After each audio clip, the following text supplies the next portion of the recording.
Because the reality is, every pregnancy is different, and every woman deserves the care best suited to her situation. Opponents of abortion have peddled many falsehoods. They have tried to make people believe that abortion is unsafe and that women are harmed. This is absolutely untrue. Abortion is safe. In fact, carrying a pregnancy to term and delivering a baby is 10 times riskier. Extremists would have you believe when abortion is widely accessible that women will have abortions frivolously on a whim. This is so absurd that it hardly requires an answer. But let me say, in 30 years as a physician, I have never seen this. Extremists have created an out-and-out lie that abortions are performed up until the moment of birth. Let me say this very clearly.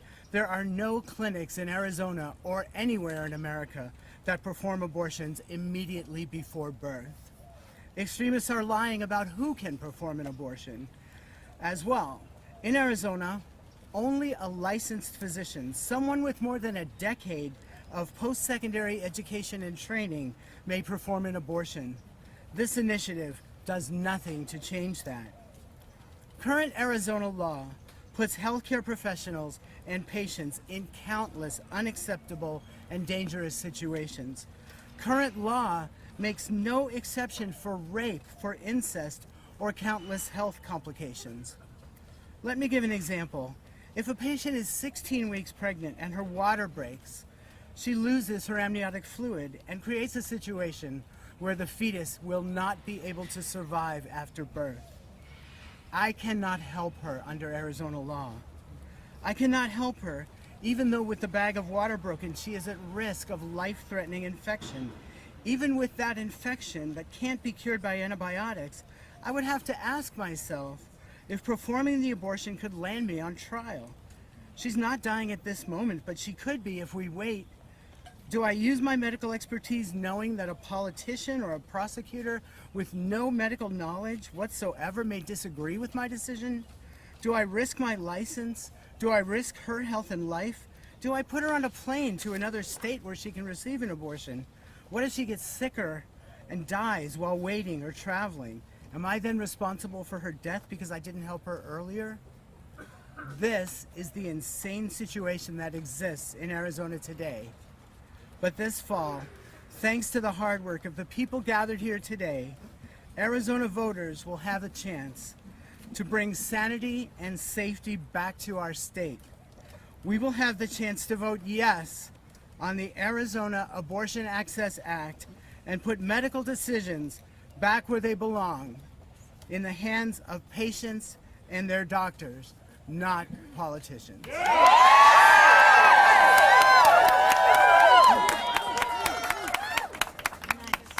El doctor Isaacson ha sido médico durante 30 años y él nos está hablando de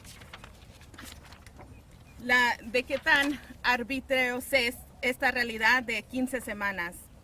Como doctor, si alguien está a riesgo después de 16 semanas de gestación, disculpen, estoy buscando el área. Que las personas que se oponen al derecho de la mujer a elegir han inventado muchas mentiras sobre el aborto. La ley actual coloca a los profesionales de salud como él y a los pacientes en muchas situaciones inaceptables y extremadamente peligrosas. La ley actual no hace excepciones en casos de violación, incesto, complicaciones de salud. Y esta situación extrema es la situación extrema en Arizona hoy. Pero este otoño, gracias al trabajo de todas las personas que están aquí hoy, los votantes de Arizona tendrán la oportunidad de devolver la cordura y la seguridad al Estado. We will now hear from Pamela Hill, a previous abortion patient.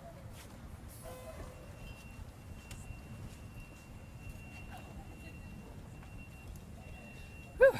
Somebody turn on the air conditioning. Whew.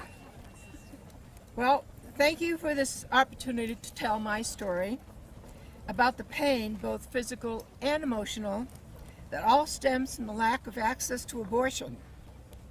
We cannot go backwards. In 1964, my twin sister and I, at 16, both found ourselves pregnant from our long-term boyfriends. I remember my mother crying after taking us to the doctor and being told there was nothing that could be done because abortion wasn't legal where we lived. We were already a family of 6, couldn't afford any more children. Once more, my sister and I had goals. We wanted to finish high school, go to college, and start our own families and have careers. A woman that we knew in the neighborhood told us about a place we could go secretly, and even though it was frightening, I had already tried multiple risky ways of ending my pregnancy to no avail. So we drove 130 miles. I was scared, undergoing something like this so far from home, with people I didn't know. We would find ourselves out years later that this procedure was not done properly. After high school, I got married, and we started trying to build our family. I soon got pregnant, but was bleeding constantly, losing my placenta, and had to have bed rest. It was clear that the fetus was not viable, but abortion still wasn't legal. So I had to go through a dangerous pregnancy until 22 weeks, when the doctors finally realized that they had to force my pregnancy to save my life. I had to go through all this with that baby, who I knew would not survive. How cruel is that? We went through all this unnecessary pain because it wasn't allowed to have an appropriate abortion care when it was clear that the fetus was not going to survive. But the bleeding and complications endangered my life. My next pregnancy was a miscarriage. I was in agony, and then it became clear that my cervix had been damaged during the clandestine procedure when I was 16. But my husband and I wanted a family, so we kept trying. My third pregnancy was also high risk. It involved bed rest, surgery. I had to suture my cervix shut and make many appointments to track my health. But I finally was able to welcome a son.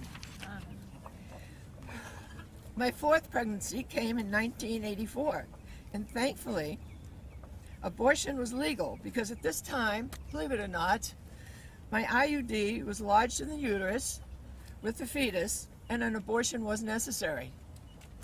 Who knows what would become of me and my young family if I couldn't have received care that I needed at that time.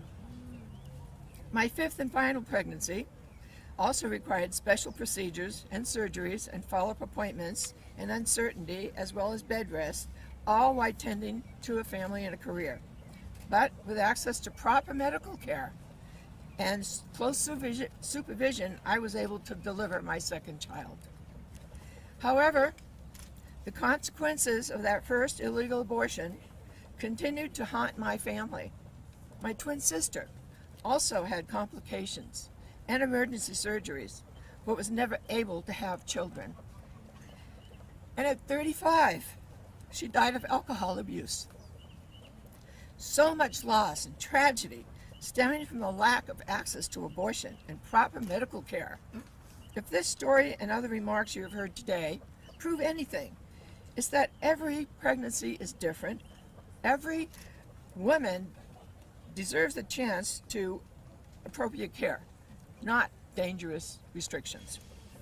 We must vote to restore and protect the right to abortion. No politician has the right to tell a woman where and when she deserves care. Yeah. These are decisions that belong solely in the hands of the women, their health care provider, and their families. Thank you. Pamela, quick question. Is that all in Arizona? Yes. No.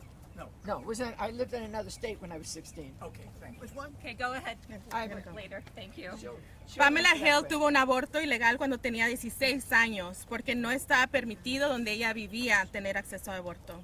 Debido a que se hizo ese secreto, no se hizo correctamente y dañó su cuerpo, lo que provocó muchas complicaciones durante muchos años y varias embarazos, incluidos la pérdida de un feto a los 22 semanas de gestación, un aborto espontáneo, otro aborto para salvar su vida. Esta vez fue seguro y correctamente porque el aborto era legal.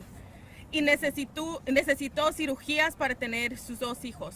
Todos los problemas de salud y el dolor que atravesó al intentar tener una familia se debieron a que el aborto no era legal ni accesible cuando lo necesitaba la primera vez. Cuando el aborto es ilegal, las mujeres salen las más perjudicadas. No les corresponde a ningún político decirle a una mujer qué hacer con su cuerpo. Esas son decisiones que solo un médico, la persona y su familia deben tomar. All right, we're going to hear from our last speaker, volunteer Susan Ashley. Then, if you want to participate in unloading and doing the intake, you'll walk around the house, down the sidewalk. If you want to just watch and hang around, you can do so right here on this side of the fence. Susan Ashley. Woo!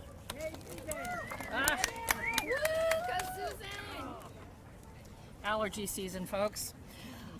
Good morning, and thank you, Pam. Where are you, Pam? And thank you for sharing the story, and Dr. Isaacson. I'm Susan Ashley, and I have, as a volunteer, I've been collecting signatures for the Arizona Abortion Access Act for the last 6 months. My reason for joining this fight is very personal. I believe in supporting and empowering women like Pam, and I see this issue as a striking abuse of political power. So I couldn't stand by and watch the damage these extreme bans create.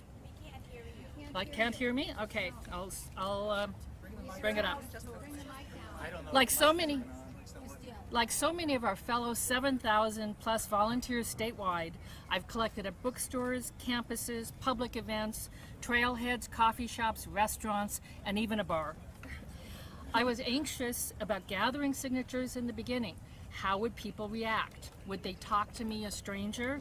Would I be harassed? I was a little afraid of that. It quickly became clear Arizona voters are absolutely determined to support the right to abortion care. I've talked with many women in their 50s, 60s, and 70s, outraged that the young women in their state are denied a basic freedom that they themselves once enjoyed.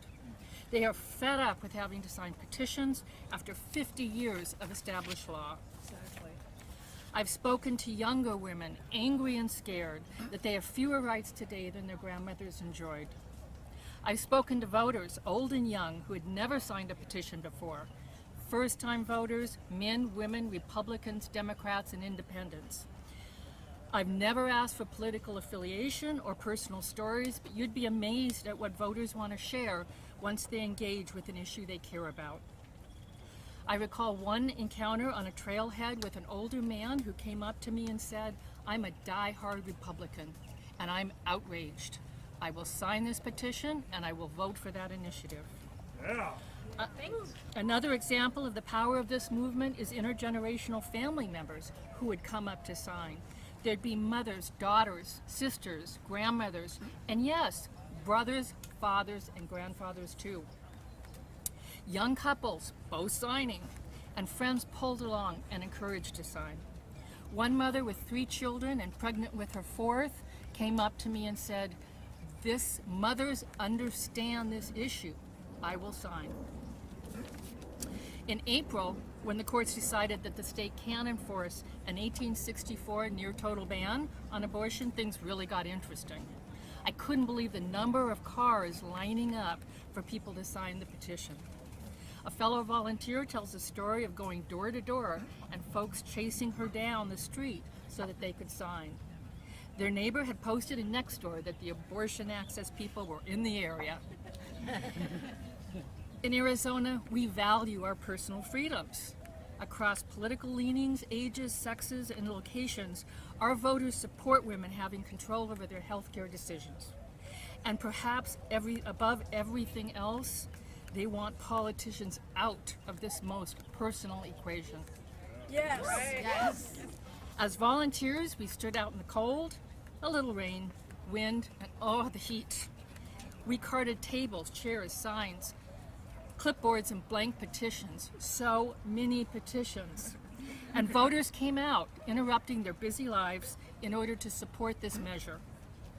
After having this extraordinary experience, I have no doubt that voters will overwhelmingly pass the Arizona Abortion Access Act in November, and Arizonans will finally be able to trust that our reproductive freedoms are restored and protected in our state constitution.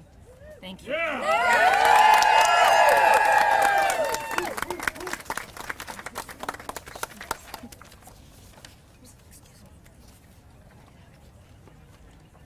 Susan es una voluntaria que recolectó firmas durante 6 meses porque cree en los derechos que tenemos. Ha hablado con votantes primerizos, hombres, mujeres, hijas, madres, abuelas, padres, abuelos también, parejas jóvenes. Una madre con 3 hijos y embarazada del 4º hijo que dijo, las madres realmente entienden y comprenden este problema y ofreció apoyar. En Arizona valoramos la libertad personal. Apoyamos que las mujeres tengan control sobre sus decisiones y atención médica por encima de todo. Y queremos que los políticos no se metan en estas situaciones tan personales. Y su último comentario nos cuenta, con todo el apoyo que ella vio durante estos 6 meses, no tiene duda que en noviembre esta proposición va a pasar. All right, it is time for us to do the thing. So we have a 9 o'clock appointment. If you want to participate, please start making your way.